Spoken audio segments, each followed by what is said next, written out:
Nandito naman po tayo sa Barangay Sinag, Calawag, Quezon. Ngayon po ay papakita ko sa inyo kung saan yung daan at kung gaano kahirap yung daan papuntang bayan ng Calawag. Let's go!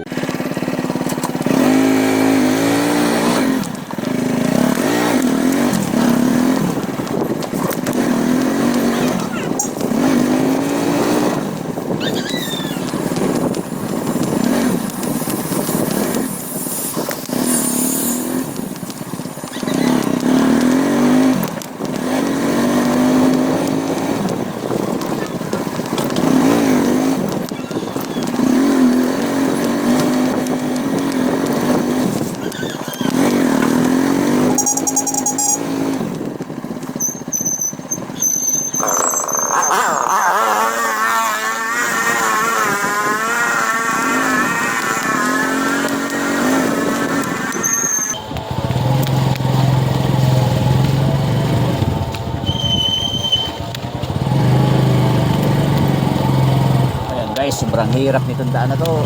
Yeah. Kailangan mong bumusina para marinig doon sa kabila kasi blind spot yung area.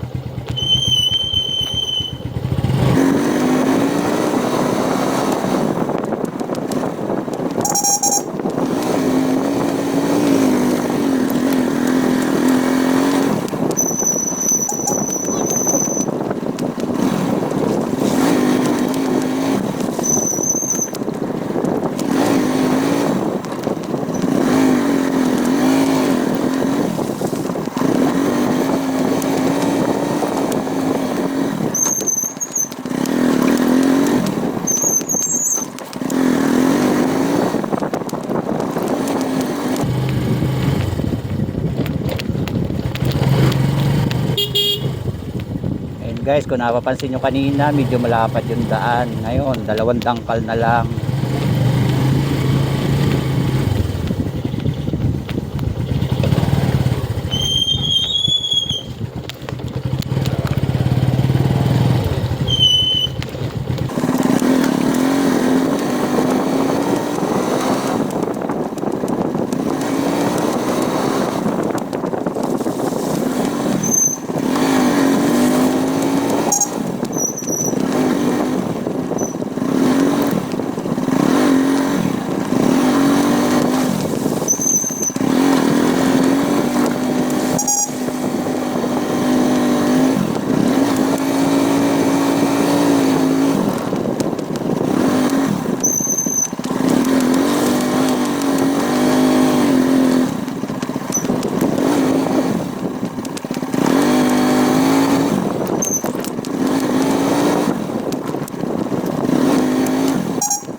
Guys, dito sa lugar na ito marami na aksidente, marami na uuulog. Kita nyo naman, napakalalim ng gilid na yan. At isa na kaming mag-asawa doon. One time umuwi kami ng Calawag, inabot kami ng gabi, sobrang lakas ng ulan, nahulog kami dyan guys. Sobrang hirap po talaga, pero kailangan magsakripisyo kasi wala kami ibang way kapag masama ang panahon. Yung hindi po makatawid at malakas ang dagat, ito lang po yung choices namin.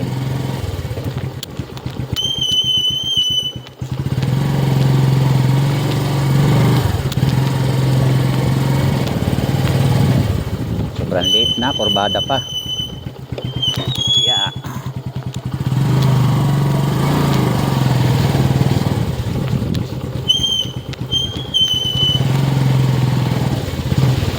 Yan yung dating daan guys, yung pataas na yan. Binago kasi maraming na aksidente dyan, kaya ginawa ng bago ito. Yan na yan.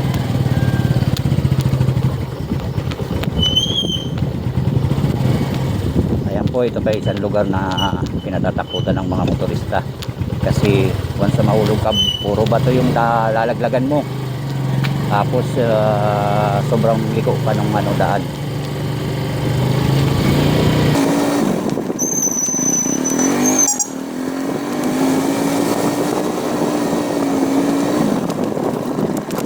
Saka guys,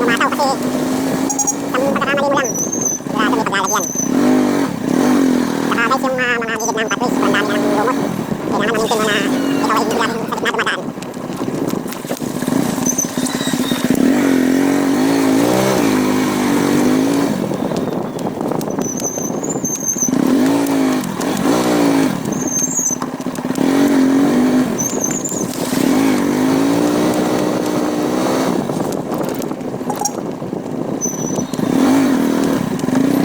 Oh, tiga.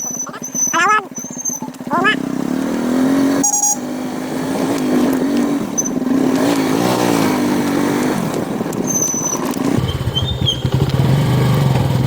Ayan guys, pagdating dito sa lugar na to, kailangan bumumusina. Kasi pag may nakasalubong ka dyan sa may bandang taas na yan, nakapagkita nyo mga tropa, wala kayong ibang choice kundi bumusina ng malakas. Kasi pag nakasalubong kayo dyan, ayan, tulad yan, may kasalubong ako, mahuhulog talaga kayo. Thank you. Mabuti na lang guys at sa baba na kami nagkasalubong. Sa taas guys, malamang parehas kaming matutumba doon kasi tigkabilang gilid, sobrang tataas nun, hindi kayang iabutin ng paa, kaya matutumba at matutumba ka talaga.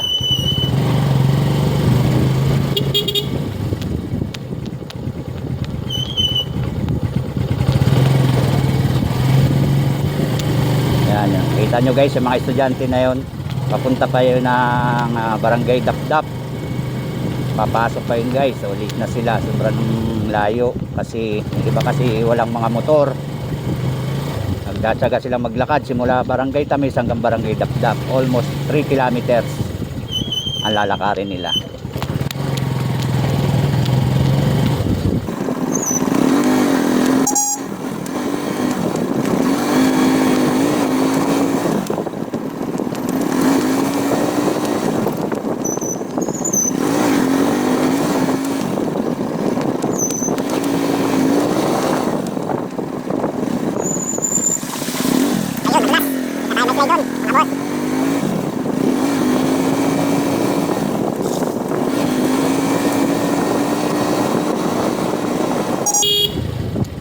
Blind spot, kailangan mo talaga magbusina. Ayan guys, so ito po yung mga lugar na nalulubog kapag sobrang lakas ng ulan, hindi mo makita yung pathways.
Guys, mahirap din dito kapag nagkakasalubong. Ngayon, napakataas ng gilid na yan. Kapag sumablay ka, diyan ka pupulutin.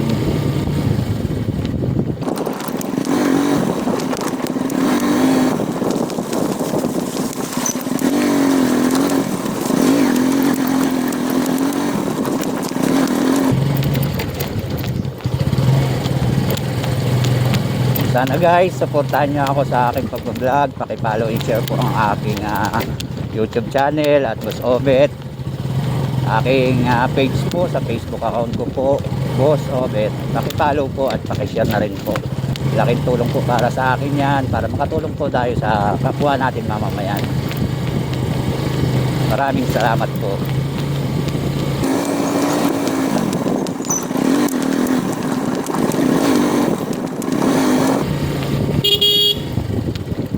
Ayan guys, isa pa ito sa mga kinatatakutan ng mga motorista. Kasi isipin nyo naman yung daan, no? Guys, sobrang hirap. Basag na. Iwas tayo dyan. Dito tayo. Gilid. Kasi lubang delikado. Ayan guys, oh. Dito maraming nahuhulog guys. Oh.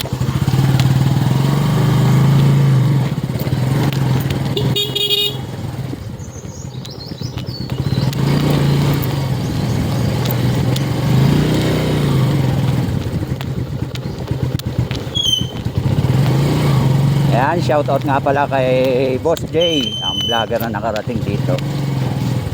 Boss J, pa-support naman Boss J.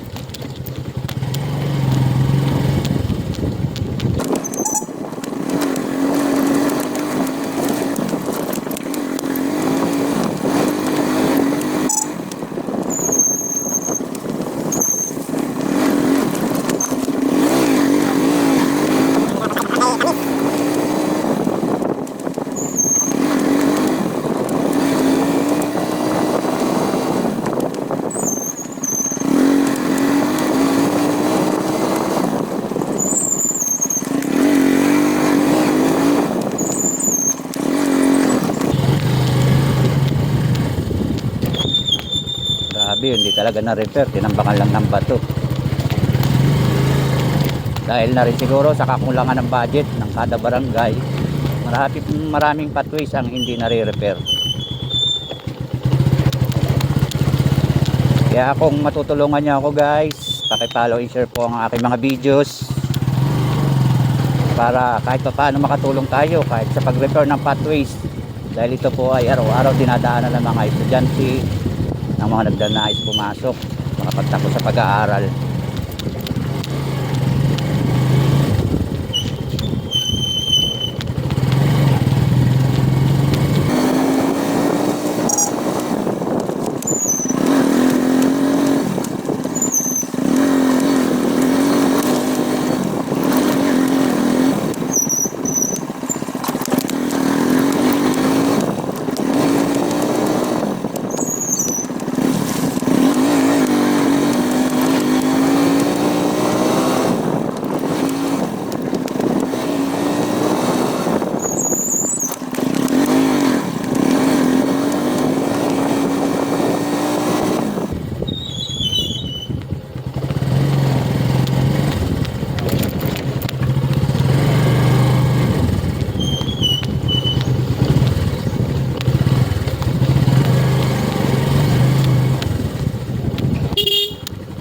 Grabe niliit guys ng daan.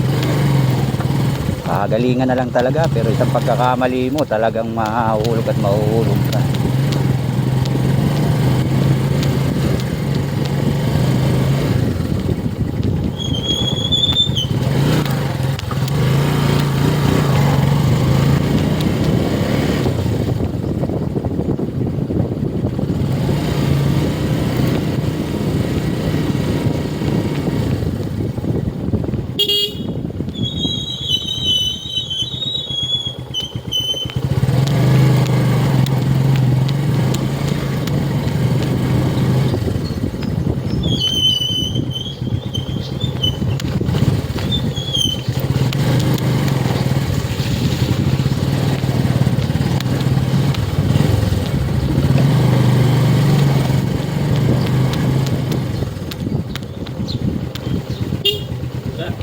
Ayan.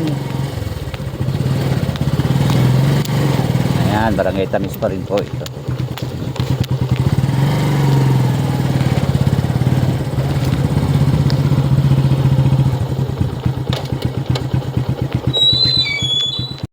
Dito na tayo sa Barangay Tamis, kung saan ito na yung kalsada papuntang Barangay Tinigiban. Ayan guys, may tarpaulin na dito. Ayan. Ayan guys, dyan tayo dadaan guys. Yan yung pinanggalingan natin pathways na yan. Ayan. Yan po yung kalsada papuntang Tinigiban. Grabe ang putik guys, pero susubukan natin, kailangan natin makarating sa bayan ng Calawag. Ayan, samahan nyo ako guys, let's go!